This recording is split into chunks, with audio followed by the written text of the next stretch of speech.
we see Jesus, part 2. Yesterday we began to discuss along this subject, and we considered a few things. Let me do a quick recap. Number one, we established the fact that the Bible calls the sojourn of the believer on earth a race. Paul was mentoring us, and then he taught us that it is important for every believer to carry the mentality of an athlete. And he said we are in a race. He calls this kingdom come adventure, he calls your press to live out your destiny a race. And then he tells us that in that race there are various possibilities that exist. Number one is that you can run in futility, that your doom can already be predicted from the start of the race. But number two, he says you can so run such that you win, such that you obtain. And your winning there describes your dominion. Your winning there describes your ability to allow the glory of God find expression in your life, to be a blessing to your world, to be a manifestation of the hand of God.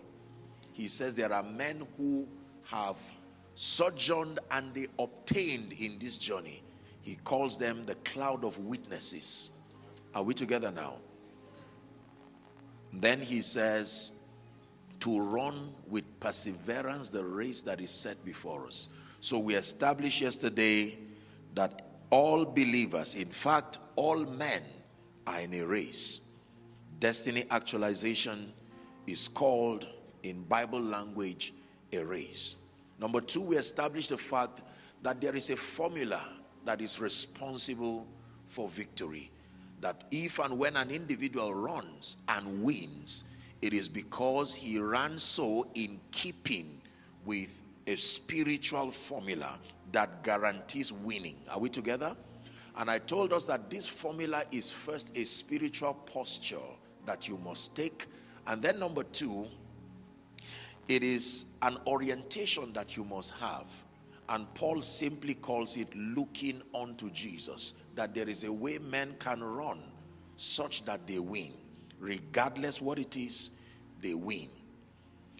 We examined a few things about the concept of looking, and that the first definition is centered around focus, void of distraction. That when we see an individual looks unto Jesus, you have found a way of placing your gaze.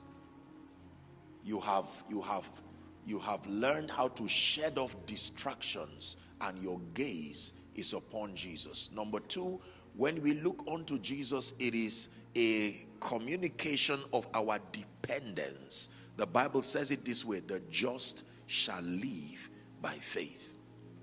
Total dependence. Total dependence. Number three, when you look unto Jesus, you have come to that reality that he is the worthy pattern. We call him the pattern man. That means you study him so